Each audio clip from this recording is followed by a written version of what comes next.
some quick announcements. First, Teach the Future is offering our first FutureWise Intro to Future Literacy Fundamentals online course.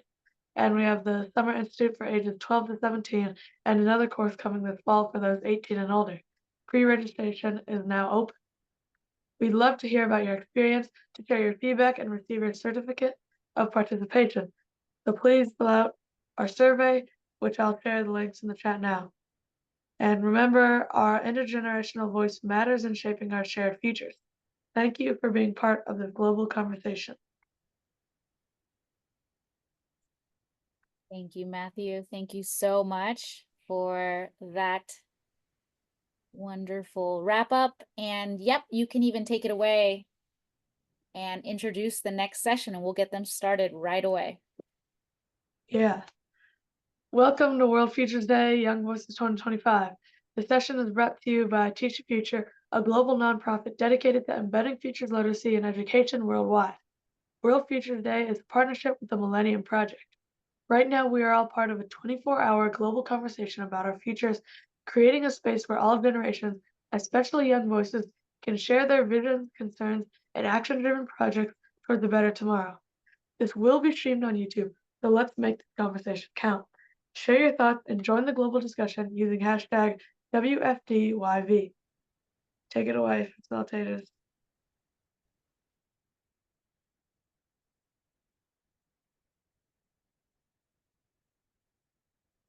Okay. Before we begin, Hauson and I would just want to take a moment to congratulate all the incredible speakers today. And of course, a huge thank you to Teach the Futures for organizing this World Futures Day event. It's been truly inspiring. But again, we're not done yet, because to close out this event, we'd love to introduce the idea of mapping signals for intergenerational fairness. So you might be wondering, what exactly is intergenerational fairness? Well, I describe it as a philosophy, an advocacy, and ultimately a collective goal to ensure a fair world, not just for the generations alive today, but for those who come after us.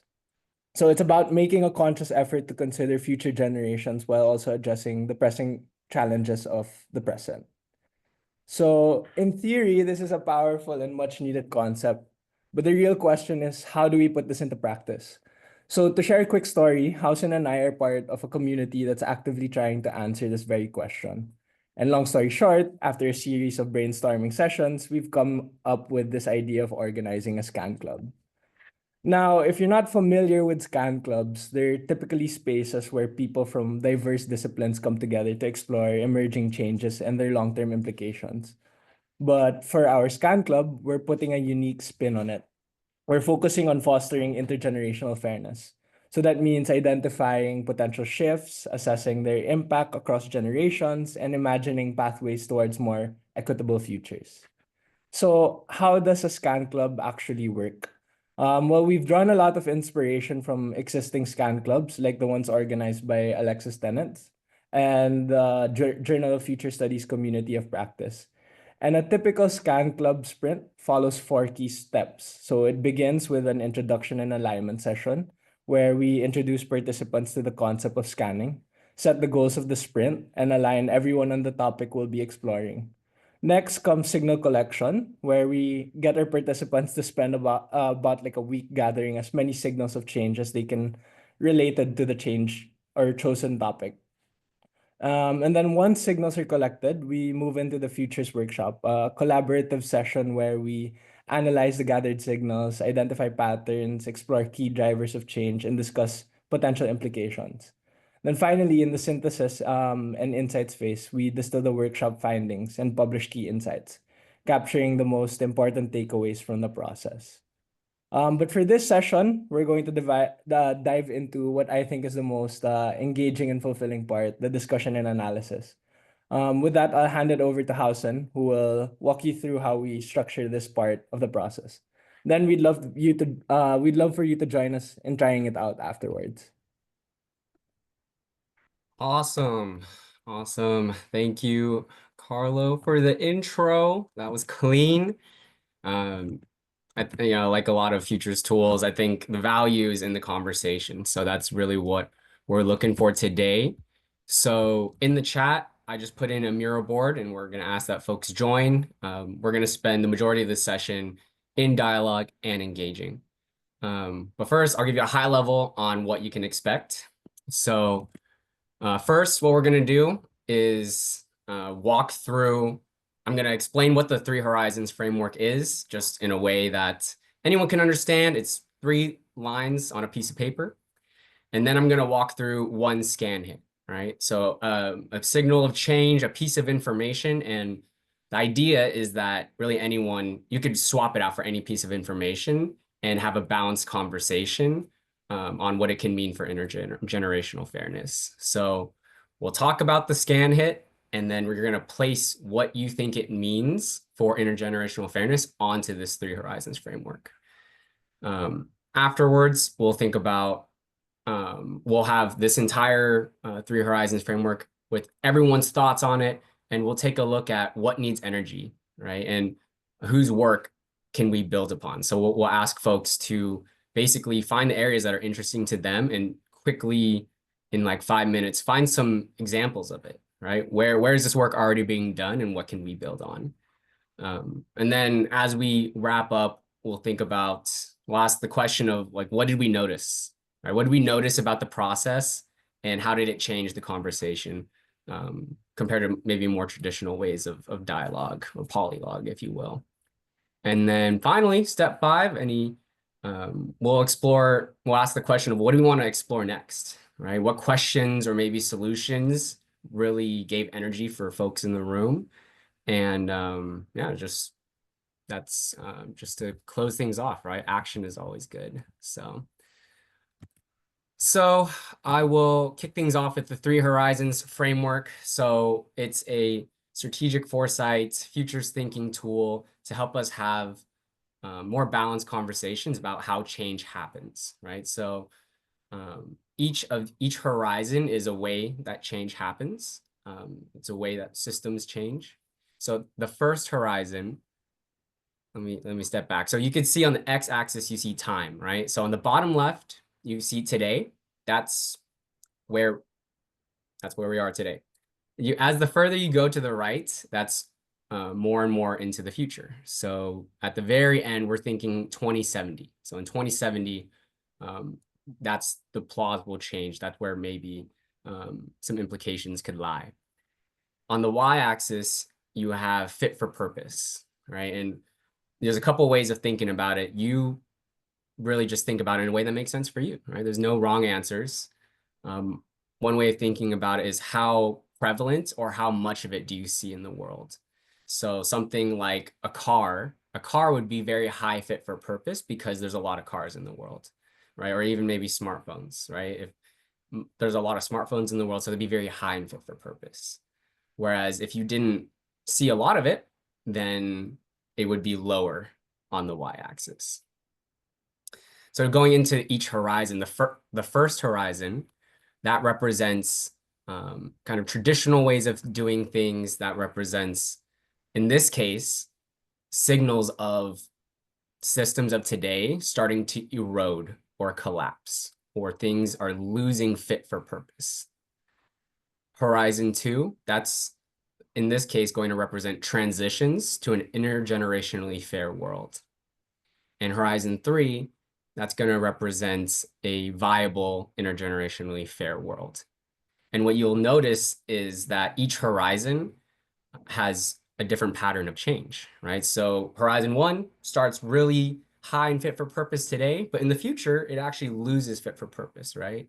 So what's popular today or prevalent today won't work in the future. Whereas Horizon 3, this viable intergenerationally fair world, it's very low in fit for purpose today. Maybe there's these pockets that exist, but in the future, there's the potential for it to really embed or embody what this possible viable intergenerationally fair world could be. All right, awesome. And feel free to throw any questions in the chat if clarity is helpful. But now I'm going to get into the scan hit that we have for you today.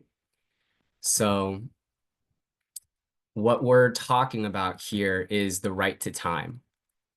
So what's happening is people around the world, and specifically Barcelona, they're starting to recognize time as an unseen yet undeniably precious resource. So with that comes this concept of time poverty. And time poverty occurs when people don't have time of their own once all the necessary work, both paid and unpaid, has been done and all basic activities have been completed. And what this does is recognize the lack of time for oneself, not as an individual phenomenon that's all about, it's your ability to manage it, but rather it's the result of structural and systemic factors that significantly condition one's ability to manage their time, right? So it's a systemic shared issue. And so what's changing now is Barcelona is one of the first cities to recognize the right to time's role in urban management, right? So they've been doing this for over 20 years, but they view time, the right to time, as a fundamental right, which basically informs policy, right? So they view the right to time as impactful for public and environmental health.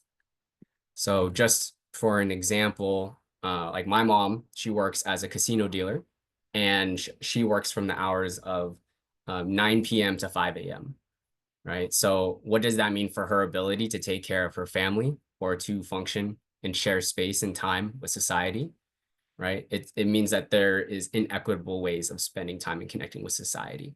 So the right to time, in essence, is ways to make that more fair. Okay. And if you need a little bit more clarity, there's some specific pillars right below that. I'm not going to read it, but that's the change that we're going to be talking about today. So now what I'm gonna ask folks to do is, if you scroll over here, you can see red sticky notes, blue sticky notes, and green sticky notes. So the color represents the horizon. So what I'm gonna ask you to do is place your thoughts. Where do you think where would you put this scan hit around the right to time and its shift into policy? Where do you think it belongs in terms of Horizon 1, Horizon 2, Horizon 3? So we'll take about 3 minutes. Feel free to grab a sticky note, place it wherever you want. And in that sticky note, I would like you to write in, why'd you put it in there, right? So what does the signal of the right to time represent for you, right? There's no wrong answers. It's really just, what does it represent? Does it represent signals that today isn't working? Does it represent a way to transition to an intergenerationally fair world? Does it represent this pocket of the future that Horizon 3 could be? Wherever you want to put it, feel free to put it onto the framework, and in the text, write down, why'd you put it where you did? And after a few minutes, I'll ask a few folks to share and expand on what they wrote.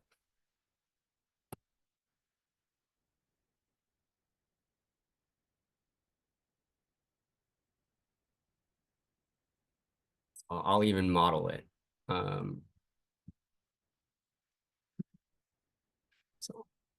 So for example, I'm going to say, for me, the right to time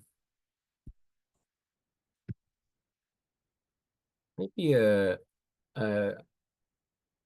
yes, or Sabrina. Yeah. There's the mural link for any folks who benefit from that.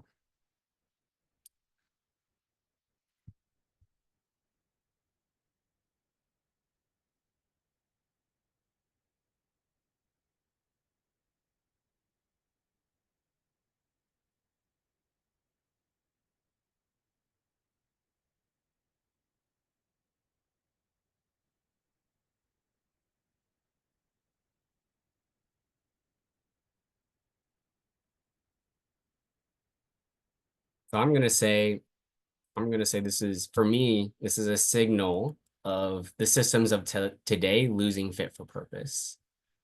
And why? Well, in my opinion, we have more productivity, but we still don't have enough time to take care of our basic needs, right? Time poverty is increasing. So we need policy, we need legislation, we need consideration of equitable time use and the right to time as a new human right.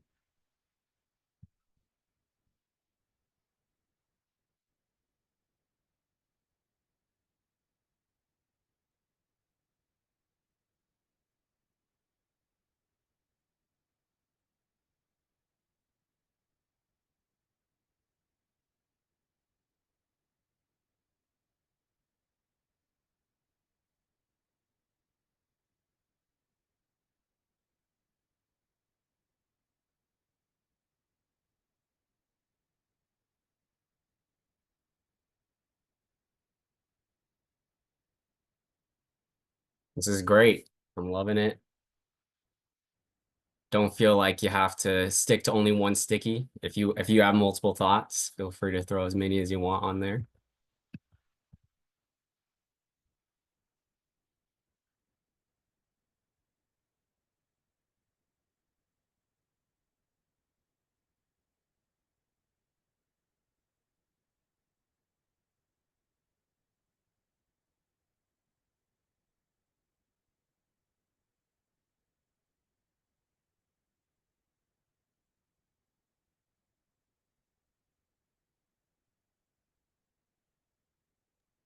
We've got some good answers. I'm really loving the insights already that I'm seeing. If anyone from the chat who can't access Miro, if you want me to include some of your thoughts in the board, I can do that for you. So just write your answers in the chat and I'll import it into the board.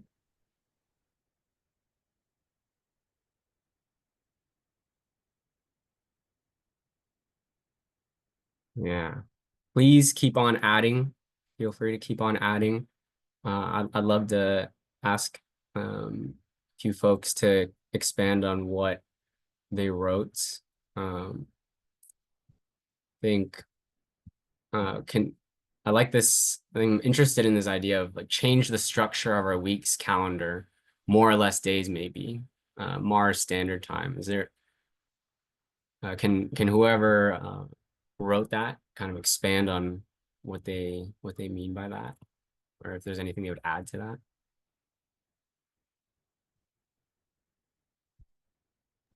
Sorry, I can jump in maybe. I don't know, just an idea. I'm wondering if maybe we had more days in the week or even less days in the week, how that might change things. I haven't put much more thought into it, so I don't know.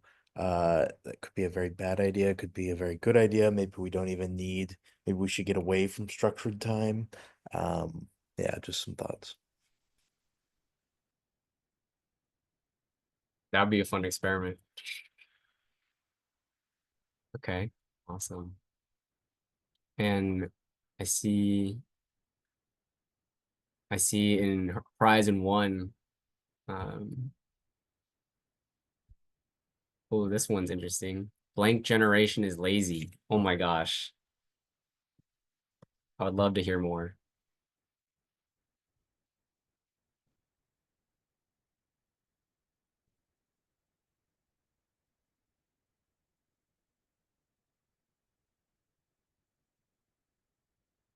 What about that is challenging? What about this idea that certain generations have certain characteristics and therefore, maybe this rights time idea is a good, bad, not viable idea?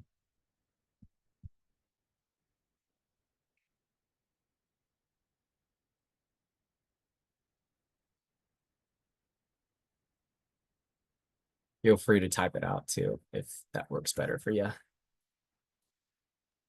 I also put the blank generation as lazy just because I thought it was a neat, I just wondered how people were going to take that. I'm a millennial, so I'm that horridly confused generation that's in the middle of everything. But I don't have sympathy for okay, so in the American terms, sorry, the US terms, I know different countries have different standards for all this, but the great generation, I don't think we're that great. And um the boomers, I think, didn't do much better, and Gen X, I think, are really upset that about how things turned out. And so millennials now are like on that cusp of, are we going to be another disappointed generation? Are we going to actually do we still have a chance? And how am I supposed to look at Gen Z or Gen Z or and even Gen Alpha? Is that what they're calling the new one that's up and coming as well? And so it's very interesting to me. So I'm always interested in other people's perspectives. If others have thoughts on that, those are just my opinions. It's important. It's important. Anyone have thoughts on the generational box or perspective?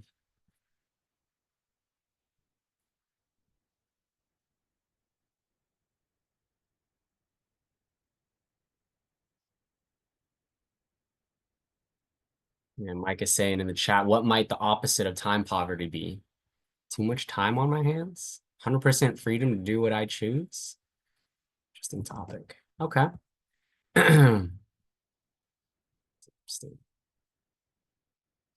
Okay.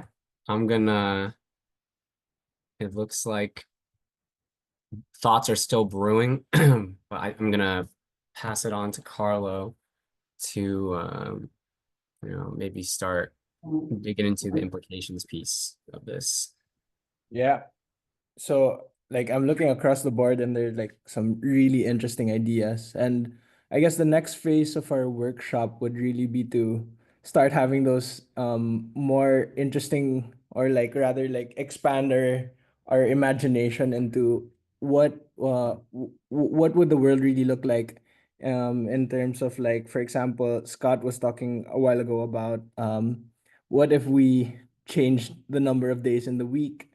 There's also an interesting sticky note here about, like, what if women start to say no to doing everything at home, and there's more stuff here around, like, what if workplaces started to look at productivity rather than hours shown up at work. So I think in terms of how I look at this board, it would be interesting to like expand on like that H3 scenario or world that we're trying to imagine here.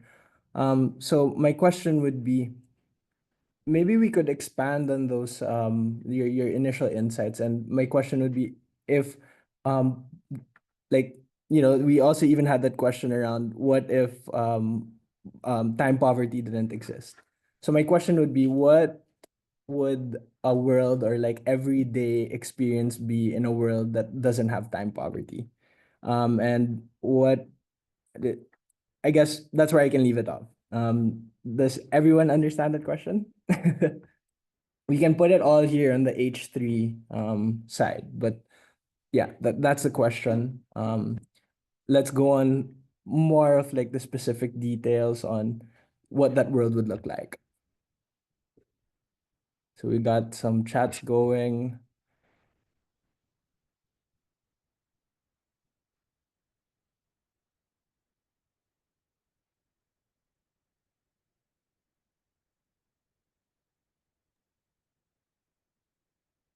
Yeah, it seems like this is really an invitation to frame or even just create, like, what would a world without time poverty look like? What would you want it to look, feel, see? What would you be hearing? How has conversation changed? I see in the chat, what if we start thinking about time health, time unhealth, time illness? So shifting outside of maybe like a resource economic perspective and more of a health lens. We've got the sticky note on time banking, public volunteering hours in present. So whoever put this, would you care to explain some interesting idea, like time banking?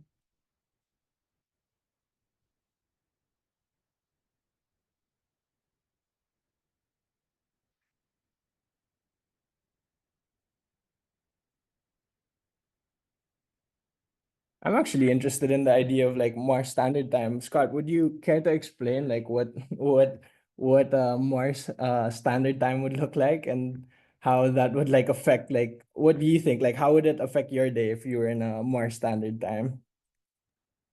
Well, I say that as a guy who lives in Asia on the opposite side of the world from most of my family, and also have colleagues who work in London on like the other third of the planet. And so I'm always living in different time zones. And so what would it be like to live on, Mars time, which I think and my 8-year-old self is going to kick me for forgetting exactly how many Mars days there are to Earth days because I used to know that. But I've forgotten it. So it would just be kind of neat to kind of play with that notion of time. And think in different ways about time because I think it makes us value time differently. Because my weekends tend to be a bit longer since I have to report to London. And so that gives me like an extra day on Monday. And so my Mondays aren't quite as terrible as your usual Mondays would be. So just a thought. Interesting. Would so if we, for example, shorten like 3 days of our week, it would be like we'd would people be valuing their time more, do you think? Like if we cut down on the work weeks, like not Monday to Sunday, but it would be like 3 days in a week. So like 2 days could be, I'm just wondering, like it's just an interesting concept of shortening or making even time like our calendars longer. Would it make us value time more? What do you think?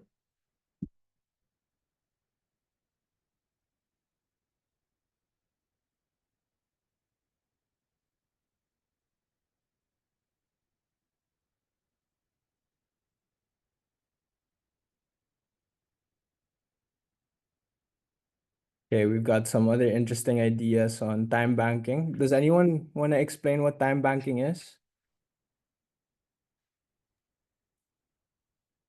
Yeah, that's new to me. I would definitely love to hear where they came across that, how it works.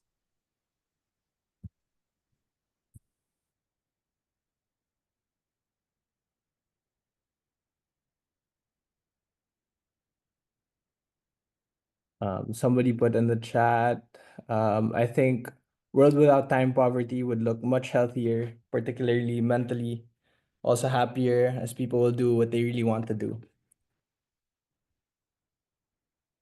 I saw an interesting note here around AI. What do you think about, does anyone in the room want to talk about like how like AI would help us reduce time poverty, or what else would it, like its impacts on the world be? Any thoughts on that? Don't be shy.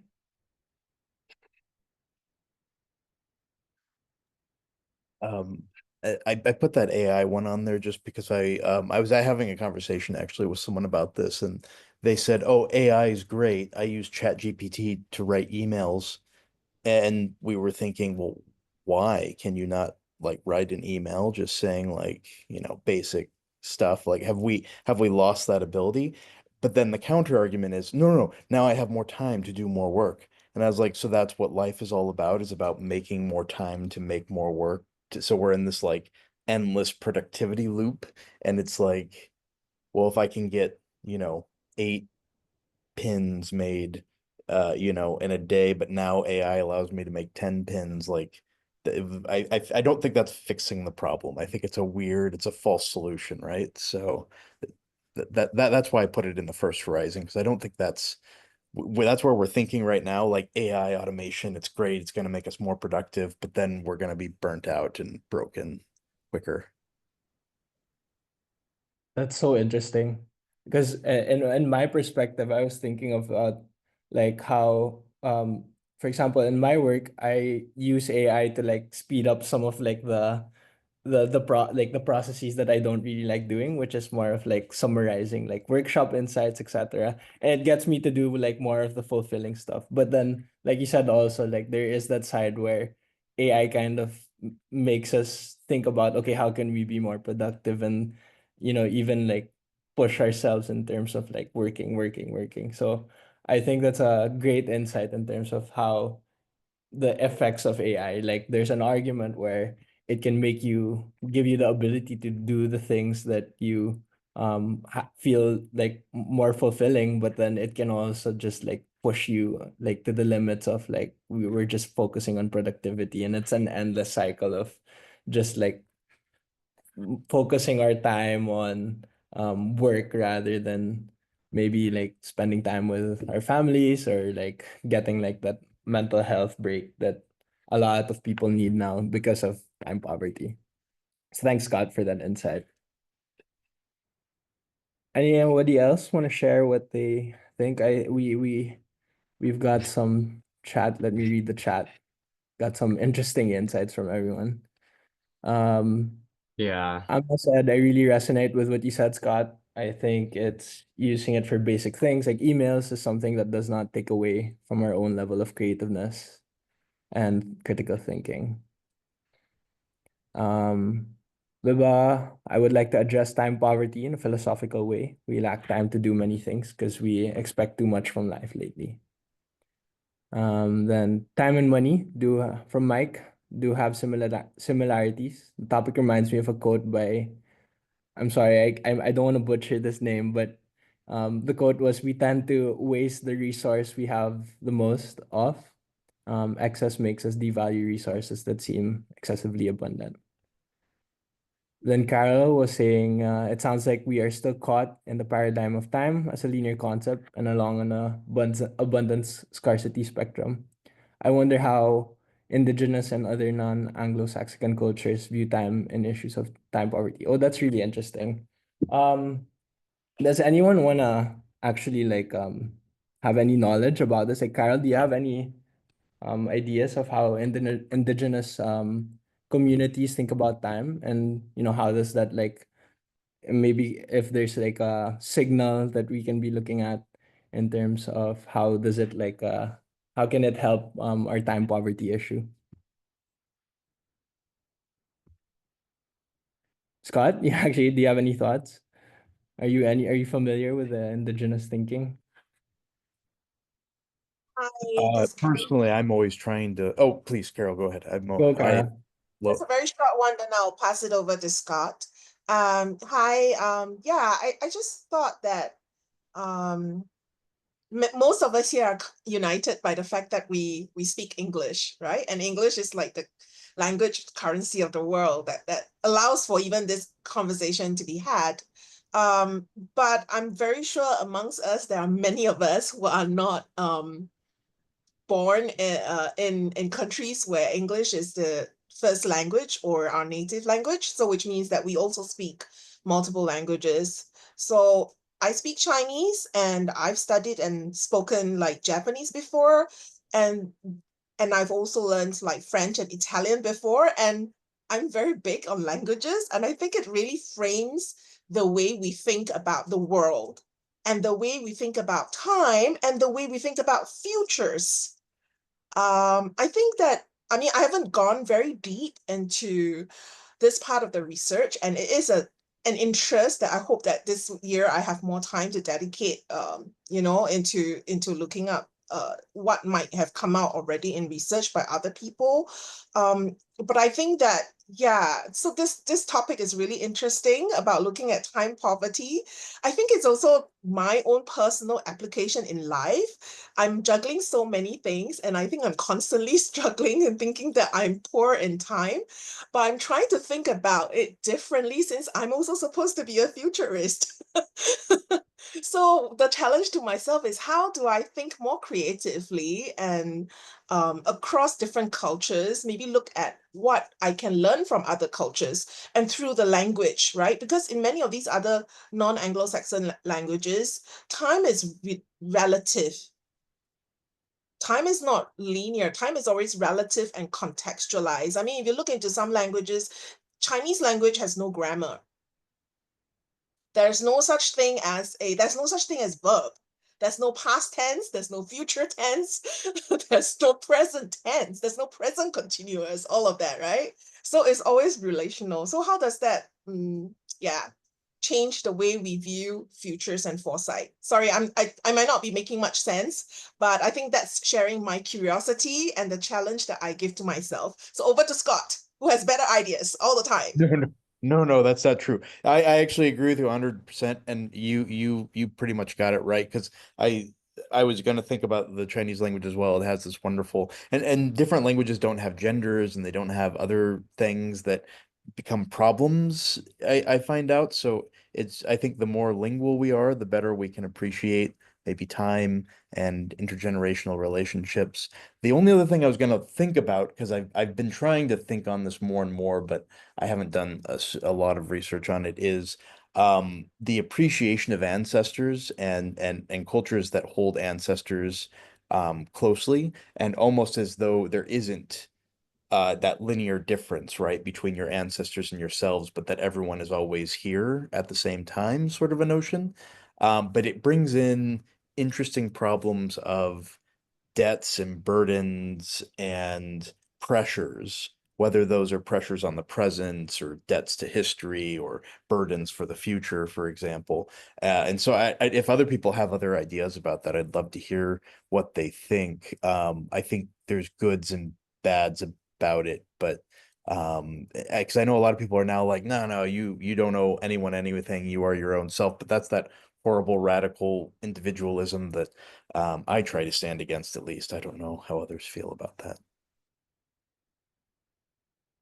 Thanks, Carol and Scott, for that like interesting discussion. Actually, we're kind of moving on to this space of how can we let's say like what are those interventions in terms of, at least in the intervention that you're pointing out in terms of time poverty, is can we change the way we think about time? And we're starting to look at this notion about time being like contextual and being in this realm of relativism, right?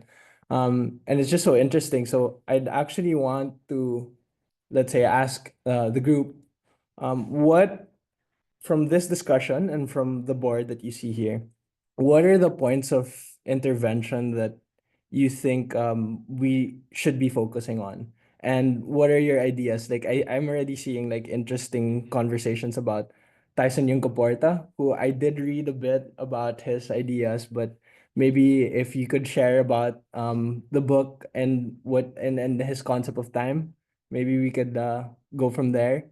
Um, Maybe somebody was talking also about the concept of New Zealand. So this would you like to share about one or two people would want to share about like what interventions they want to focus on?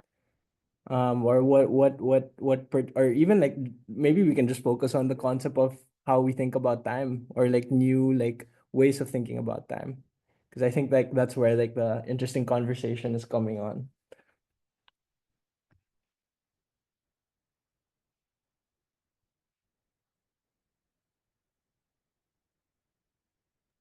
Yeah, I think there's a lot of I've not read Tyson Yunkaporta, but I think that I'd be interested in, I guess,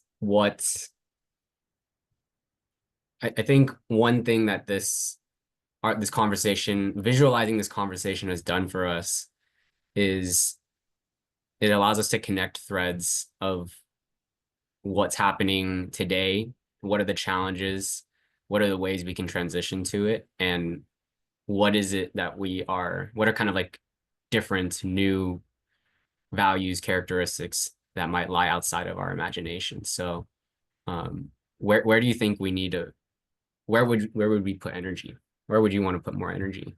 And so I would love to hear about Sand Talk as a starting point for sure, but something to be thinking about is where in this kind of all these sticky notes do you see areas that can help us make the transition to a viable IGF world in the context of time, the right to time?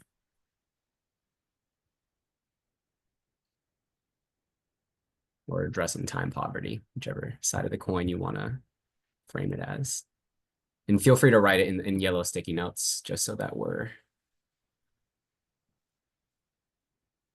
clear on what's going on. There's a lot of sticky notes.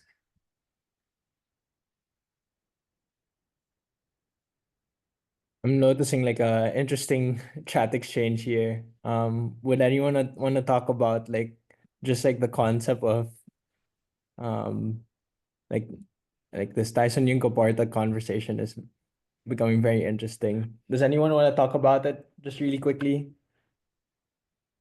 Share some insights.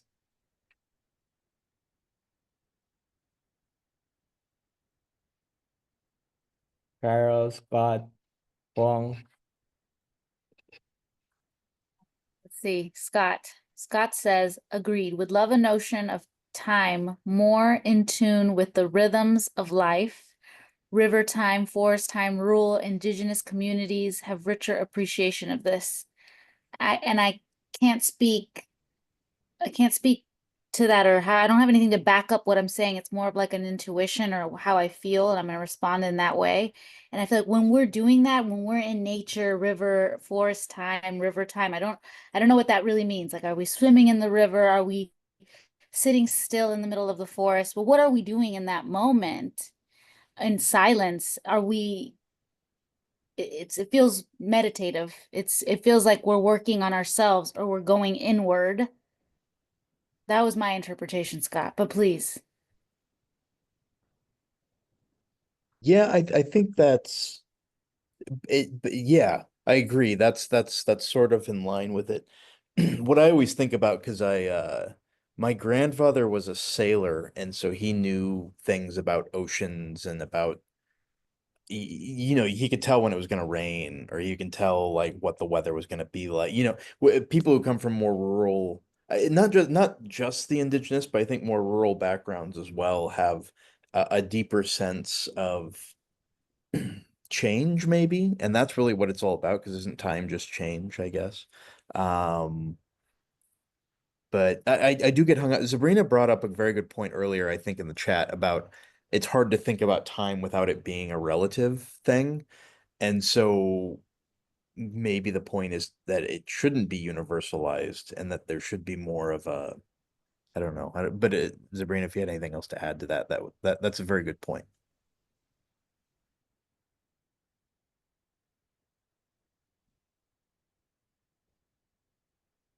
You know, if Sabrina, I'll just interject here. It's just so interesting, like just the conversations that you're having around like the concept of time being more of like our concept of time now is very productive based. Like going back to what Scott was talking about a while ago, where it's just like by this quarter we have to be putting out like a project, and then the next quarter we have to do two just to meet like our productive metrics, which is most of the time like growth and um profit, etc. But then when we look back at like the concept of Tyson Yunque Porta, or like even the more indigenous perspectives on time, it's a lot about being present, and a lot of like what you said, these are like being inward, and not having to like be on that like constant chase of um producing what's outward from us. So like it like I just like the idea of I think we're going into like this conversation about the concept of rethinking, reimagining the concept of time so that it can be more intergenerationally fair in the future. And can we create that world where we're not focused on meeting quarterly targets or finishing the year, but then more focused on like just being present and being inward. Hauson, like from like the conversation, like what do you think are like the key insights that you got? Then we'll get the group to talk about like what from this whole discussion, like what are the key insights that they've discovered from this amazing conversation. I think for me, it's I think what like unconcealed itself was like how we like what relationship with time we inherit. And because it's not something that I've explicitly learned about, and it's one of those things that I think could create a lot of change if we had more conversations around it. Because I think everyone has a say in time, right? And I think I really appreciate just the different directions that we've gone here in terms of like how we use it, how we frame it, where we learn about it, in what context do we get to experience it. So yeah, thanks for asking, Carlo. If I can jump in, one thought comes to mind is that in much of the foresight work we do, we're looking at possibilities for the future that solve deficiencies in the present. That, hey, I'm not really thrilled with how this is, whether it's health or access to food or whatever it is. And we're hoping that the future is going to somehow be better, and we look at those possibilities. So can we imagine a society that, and maybe they exist today, that are so satisfied with all aspects of life, you know, whatever resources they need, time, you know, et cetera, that they almost don't really care that the future is going to be better because they have everything they ever wanted and they wouldn't want to change anything. And that's something I struggle to imagine.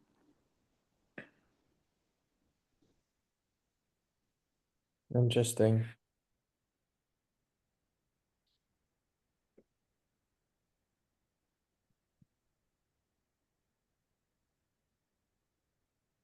Yeah, I I think it is may, interesting. Go ahead.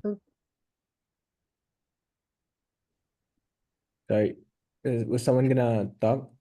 it's Hương. Sorry, I didn't want to turn on my camera because my camera somehow goes sideways. It looks really odd.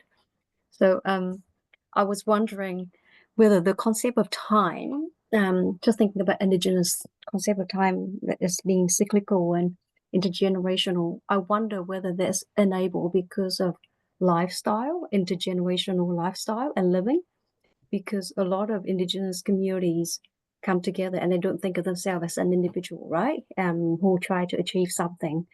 Like, you know, if you think about the way we go to job interviews, it's always about what we have done and what we have achieved ourselves. Whereas in indigenous community, it's not about that. It's about what we achieve together as a community, what your ancestors have handed down that you will take as a beautiful inheritance to carry forward for next generations. And I think if you think like that, when you give time, you gain time. Whereas in our very strictly individual success model, it's very much about when you give time, you lose time, and we all become more selfish when it comes to giving. So if we cannot talk about the concept of time as cyclical or intergenerational, if we don't change our lifestyle or if we don't think forward. Thanks for that insight. Paula, you're raising your hand. Yes, I was interested in like looking at it from a pro-social perspective in terms of lack of um, services that are needed for every generation, as well as possibilities for banking time. And I realize that I mean it's very transactional in the sense of our world today, where people volunteer time for various reasons, but some of it is career oriented. I think some of it could be pro-social oriented, and then that time that is volunteered could count to future services as guaranteed through any sort of mechanisms or time banking schemes for things that are needed, especially when you're not able to do things for yourself, like a grocery run or personal care services, things that end up costing a lot when you're older, and sometimes the funds are not necessarily available as you're excessively elderly. And so also I think it's a way of reintegrating generations in contact with multi generations during their life. So if younger people who during, for example, here in Canada, there is a component to graduate high school where you have to do some volunteer hours. I think there are like 40 volunteer hours in the course of a year, which is not really a lot, but it's something that they have to do, 40 or 80, something along those lines. And so why not, have different generations have an opportunity to interact with other generations in nursing homes or in elderly care, or teaching babies to swim or helping to do that in things that are or in cleaning up parks or planting trees, something that is pro-social, that allows for the volunteer hours to matter to the person in the present, but also can be banked for also things that will matter to them in the future, especially when they are less able to do for themselves. They will have other generations also, provide that intergenerational care. Thanks for that. I'm just listening to all of your insights. It's like it's amazing. Like all of this is um just the how I think what's coming out is we need to start rethinking the way we think about time and how time structures our world right now. And just how time can even our concept of time can affect the way we think of it, like as a transactional relationship, for example, that we give time to gain. Sorry, there was like this great like give time to gain time, or like even like this the idea of like time banking, and like from the three conversations, it's just amazing how there are these pockets of like ideas, like again, regenerative time. I'd love someone to talk about that, like Sabrina, or if you're there, could you talk about like regenerative time? But I think the key insight that I got from the three insights was that there's so much potential for rethinking about time and how that can change our let's say the way we structure our systems. But I guess I think in terms of like our time now, um, I think one thing that we want to ask is we've got all these great ideas, right? What is, let's say, one thing that you'd want to take home to in terms of what would you bring home in terms like I guess how I would rephrase the question is when we're done with this session and you go and do your other stuff, what is that one thing that you would want to explore further? What's that one thing that you want to think about? It's like a take-home goodie from us. I hope we've given you an insight that you can take home. But what is that one thing that you'd want to take home and think about more? And Please this, feel yeah, go ahead, Hauson. feel free to share verbally in the chat, as well as there's an area on the right, a reflection box. You want to move a little bit over so folks can see. Would love your final thoughts before we close out the session. The conversation was rich. I'm really grateful and appreciative of everyone's energy. This was awesome. Yeah, it's a lot. I have a lot to think about. We will definitely think about like how we can maybe synthesize all these workshop insights and maybe try to send it to the participants. And it's just such an interesting like the one thing that for me, I guess my reflection, one thing that I want to think about is um I actually got it from when Mike was talking, just about whether or not the concept of IGF should be looking into time and whether or not being in this perspective intergenerational fairness can it actually address this transactional nature of of the way we structure time now.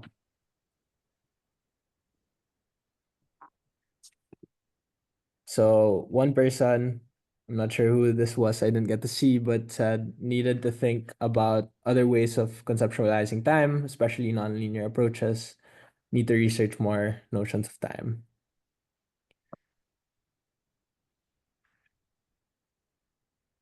Another one said reevaluate my own relationship with time, shift from transactional to relational. See a question. I see a question from Lisa. If we were to do a part 2 or follow up to this exercise, what would we do? What action would we take to work towards our viable time? Is a fun question. Yeah, that's a fun question. And What do you think, Hauson? What would our part 2 be? Should we have a part 2? yeah, absolutely. I mean, if there's energy for it, well, one place to go is the NGFP Intergenerational Fairness Hub. But in terms of, how do we link this to action? I think something we might spend more time on is looking at the conversation, what kind of pathways or what sticky notes are there energy? Where's the most energy at in terms of the sticky notes? And where does that exist out in the world? Like who's done work already on the sticky notes where we have energy? And we could talk about that and we could see what we all find. And we could link that to me, that would be a really concrete next step. So Yeah. And I think this next question of like us asking what you want to explore further, like I hope like this exercise was able to give you like a step towards like, okay, this is an interesting concept, like for example, reconceptualizing time. I think even thinking about maybe researching more is kind of that next step, right? And then maybe, hopefully, maybe we can organize something with Teach the Futures and get everybody back from this workshop just to like talk about what we've learned from the time that from now and up until we get to reconvene again. But again, it's been truly amazing. Just like a idea takeaway for me is the Mike said evaluation how we make trade-offs often with various metrics that influence the ratios that exist. Do we time bank our idle hours in youth to use once we are adults with busy work lives? Interesting idea. Lisa says, what if this group committed to get together monthly to discuss this next step, like a book club where we work on this? Definitely a great idea, Lisa. I think we should talk about it, sit down on it. We'll reconnect. yeah, awesome. With that, is there anything else you want to say, Carl, before you pass it back to our lovely moderators and hosts to close out? It was wonderful World Futures Day. Yeah. Congratulations again to everyone. I'm just happy. I hope everybody enjoyed and I hope it's really an interesting conversation. I'm gonna have to do a lot of reflecting. So gonna pass it back. Hauson, if you have any last words also. Just, yeah, once again, super appreciative. Like this is Carl and I were just throwing something on a wall. It stuck and it was all thanks to y'all and your energy and perspective. So thank you to everyone. Thank you to Teach the Future team. Shout out Omna, Lisa, for sure. Thank you so much, Hauson and Carlo. Yay. What we'll do is we'll let our MC moderator close us out. And then, or should we take a screenshot first? Why don't let's take a MC moderator, hold tight. We got a YVC, we got a Young Voice Council member who will close us out. But before then, let's take a screenshot so that I can get everyone's phone numbers and emails. I'll be emailing you so that we can meet up for this said time book club, okay? So you turn on your camera, that means yes, I'm in. And Teach the Future will follow up and we'll all get together to, because this is like, right, like this is the 24th hour. I can't engage in this conversation at this time, y'all. This is intense.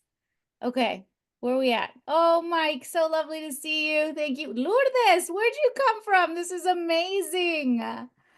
Oh my gosh. So we're ending really strong. Hey, Andrew, welcome. All right, Daniel. All right, let's see. I'm going to count it down. I'm going to try to get everyone to turn on their cameras.